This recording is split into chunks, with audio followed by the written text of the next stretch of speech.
DJ Raqi's Secret Files.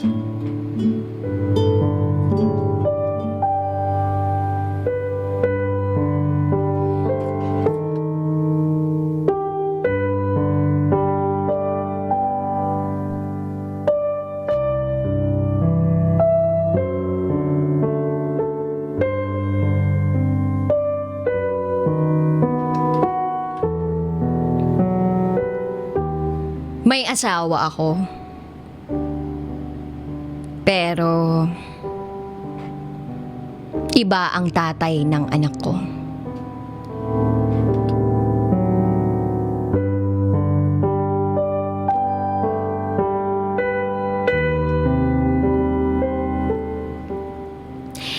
Ito ang aking secret file. At itago nyo na lang ako sa pangalang Jeline. Almost 4 years kong itinago sa asawa at pamilya ko. Ang deepest, darkest secret ko. Ako ay kasal since 2011. I met my husband through text by my cousin. My cousin used his cell phone to text me. At doon nagsimula ang storya naming mag-asawa. Nag-reply siya at sinabi niya na nakitext lang yung pinsan ko sa cellphone niya. Hanggang sa naging mag-textmate kami.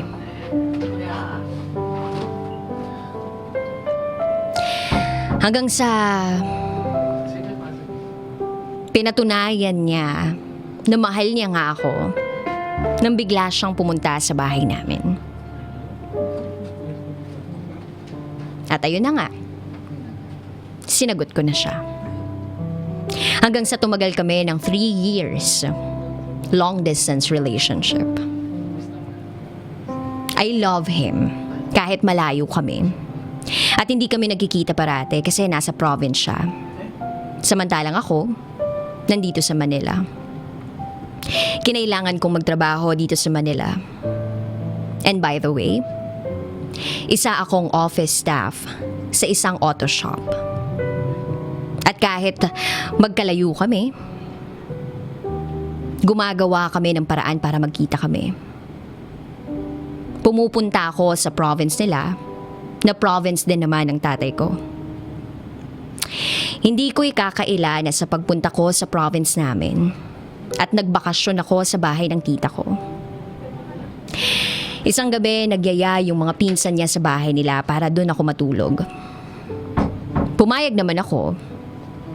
Pero yung boyfriend ko noon, sinabi niya sa akin na sa bahay na lang daw nila ako matulog. Kung okay lang daw sa akin. Noong oras tinanong niya ako, hindi ako tumanggi. Sumama naman ako sa kanya kahit alam ko na baka may makakita sa amin na kamag-anak niya at kamag-anak ko.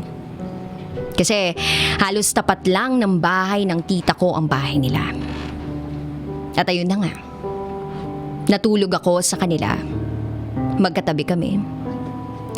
At yun yung pinakaunang gabi na may nangyari sa amin. Hindi ako natakot kasi nga mahal ko siya. Pero bago may mangyari sa amin, tinanong niya ako kung siya daw ba ang una ko. Sinabi ko naman sa kanya na hindi.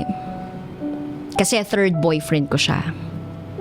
Naibigay ko na ang una ko sa first boyfriend ko na sinaktan at ipinagpalit ako sa kapitbahay namin. Nung sinabi ko sa kanya, sabi naman niya sa akin, hindi kaso yun dahil mahal naman niya ako. Kinabukasan nga bumalik na ako sa bahay ng tiyahin ko para magpaalam na luluwas na ako ng Maynila. Bakasyon buwan ng May 2009. Nagplano yung boss ko na magkaroon ng company outing sa Batangas. At dahil okay lang na merong isama sa outing, naisipan ko siyang isama para at least meron kaming bonding bilang mag-boyfriend at girlfriend. Pagdating sa resort, pinakilala ko siya sa mga friends ko, sa boss ko, sa workmates ko. At dahil nagustuhan naman siya ng boss ko, my boss told me na baka gusto niya mag-work sa company namin. At pumayag naman siya para magkasama na kami. 1 week after lumabas nga siya dito sa Manila para magsimula ng trabaho at para rin magkasama kami, nagtanong siya sa akin, okay lang ba kung magstay in ako sa shop? Papayag kaya yung boss natin? Kasi sa ngayon, wala pa akong budget para kumuha ng uupahang bahay. Sabi niya. Ang sagot ko naman sa kanya, okay lang. Papayag yun. Hanggang sa'yo na nga. Tumira siya sa isang branch namin sa auto shop. Paminsan-minsan bumibisita siya sa bahay. At biglang nagsalita yung nanay ko sa akin. Bakit hindi ko na lang daw siya patirahin dito sa bahay namin? Mukhang hindi pa siya sanay sa lugar namin. At dahil nga sa suggestion ng nanay ko, napagkasunduan namin na lumipat na siya sa bahay namin. At para naman makatipid na siya. Tumagal siya sa trabaho namin. Nagbabakasyon kami ng 2 days para bisitahin yung nanay niya sa probinsya. Hanggang sa nag-set na ng araw ng kasal namin ng nanay ko. Kasi nahihiya daw ito sa kapitbahay namin, pinag-uusapan kami. Meron na daw akong live-in partner. At pinapayagan naman daw ako ng nanay ko. Kaya naman dumating na nga ang araw ng kasal at kinasal na kami January 2011. Bumukod kami at nagstay in kami sa shop para at least matuto kaming dalawa bilang mag-asawa. Fast forward, tumagal kami ng halos 3 years na kasal. Hanggang sa nag-resign kami pareho sa auto shop na pinagtatrabahuhan namin para subukan ng ibang klase ng trabaho. Nagka-work siya sa Muntinlupa at ako naman naging admin staff sa isang school na pinapasukan ng kuya ko. Pero nagkasakit ako sa init at lamig. I decided na mag-resign ulit.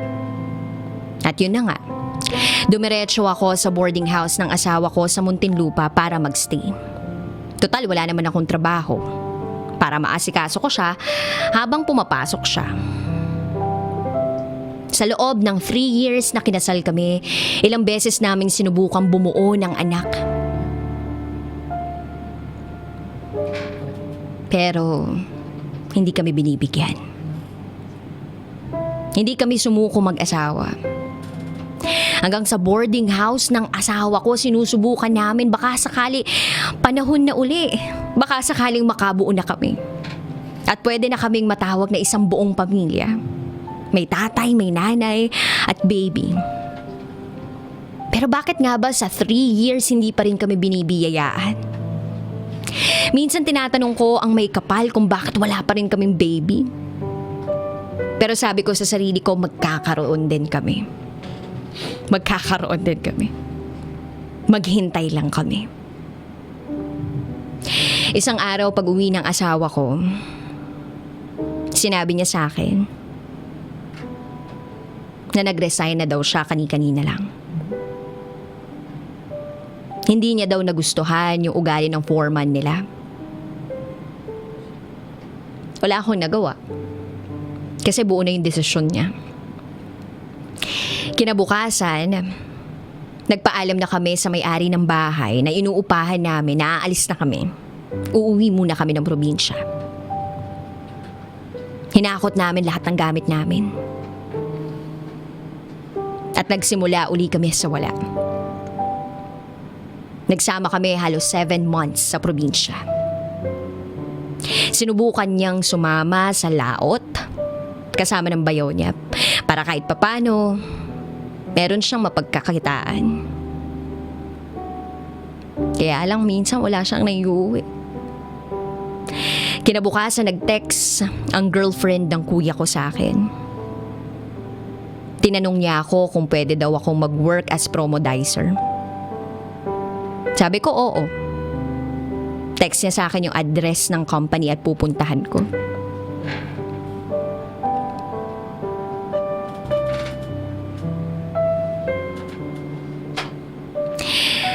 Hindi ako nabigo. Na-hire ako. Na-assign ako sa province namin. Malapit sa bahay ng biyanan ko.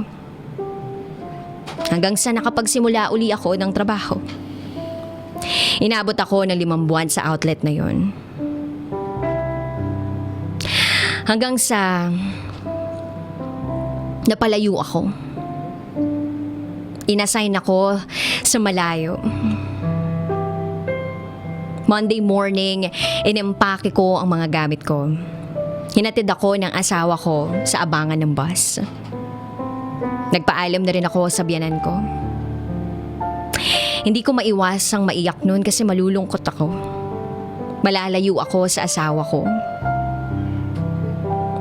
Pero sabi ko, kaya namin to. Hanggang isang araw, taon ng 2014 December. Malapit na magpasko.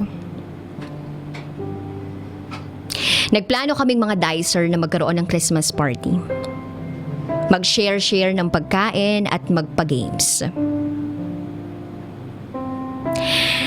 At yung party na yun, ginanap namin sa bahay ng isa naming ka-co-dicer.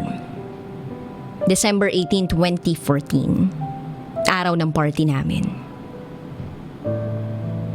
Gabi. Masaya. Sobrang saya lahat. Nag-e-enjoy sa party ang lahat. Merong pulutan, inuman. Katabi ko yung 2 ka-close ko na dicer na mas matanda sa akin noong oras na yun. Umiinom lang kami habang ako namumulutan. Ako kasi yung malakas mamulutan sa amin. Nagtatawanan yung iba pa naming mga kasama. At doon, nagsimula yung kwento namin ng tatay ng anak ko. Yung tatay ng anak ko, hindi asawa ko. Isa rin siyang dicer sa mall na pinapasukan ko. Hindi siya gwapo. Kasi medyo moreno siya. Iba kasi yung taste ko. Alam ko nga sa sarili ko na hindi ko kayang lokohin yung asawa ko. Kaya lang, nagkaroon ng dare.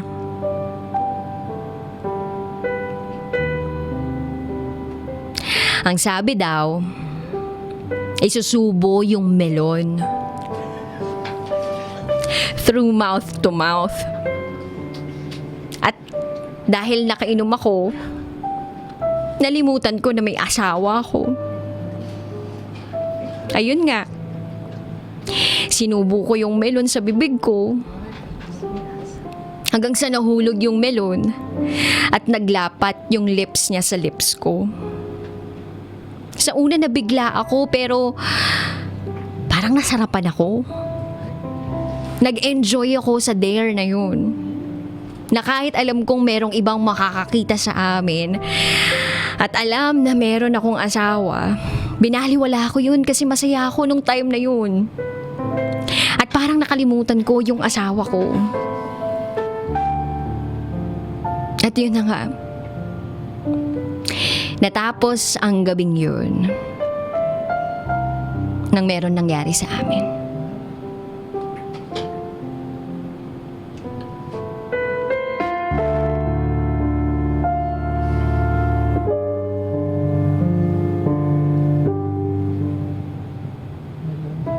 Nalaman ko na si JR, by the way, yun yung pangalan niya, meron palang karelasyon din. Bading.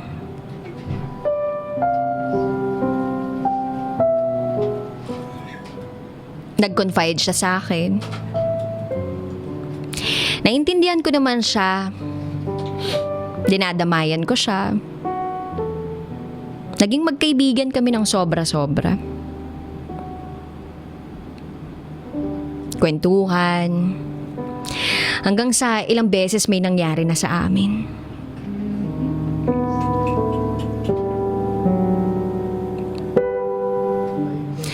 Hanggang sa isang araw, March 2014, may iba akong nararamdaman sa sarili ko na hindi ko maintindihan.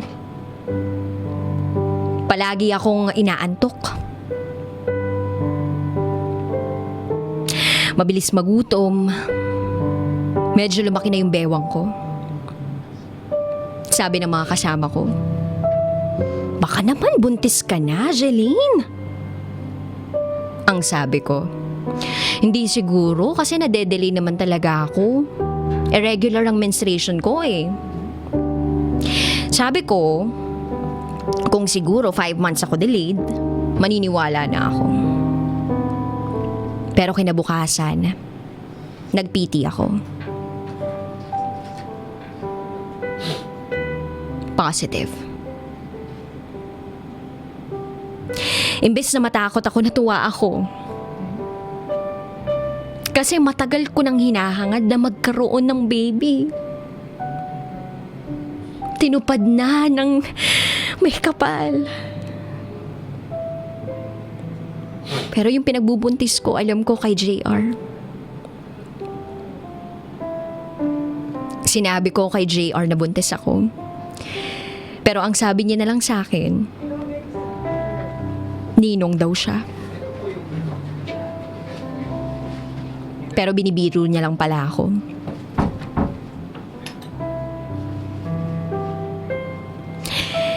Ayaw niya mang tanggapin sa una. Pero alam ko sa sarili niya. Alam niya siya ang ama. Masakit marinig na sa una itinatanggi niya sa akin na siya yung ama. Pero hindi niya ako pinanindigan.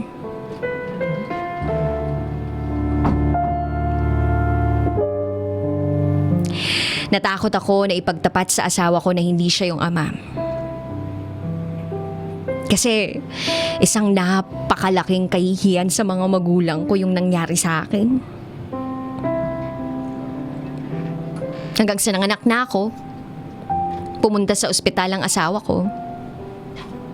At siya na nga ang naging ama sa birth certificate ng anak ko.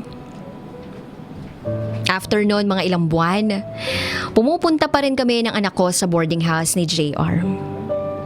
Para din makita niya yung anak niya. Kahit nga nung bininyagan yung anak ko, in-invite ko si JR.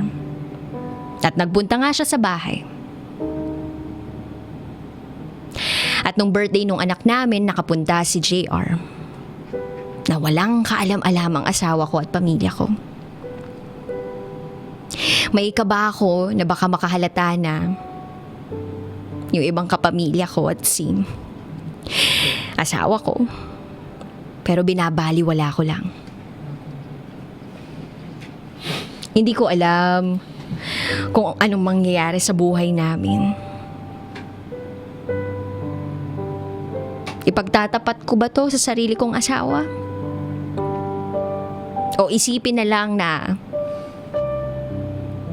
wag na lang dahil ito yung makabubuti sa pamilya namin. Salamat po.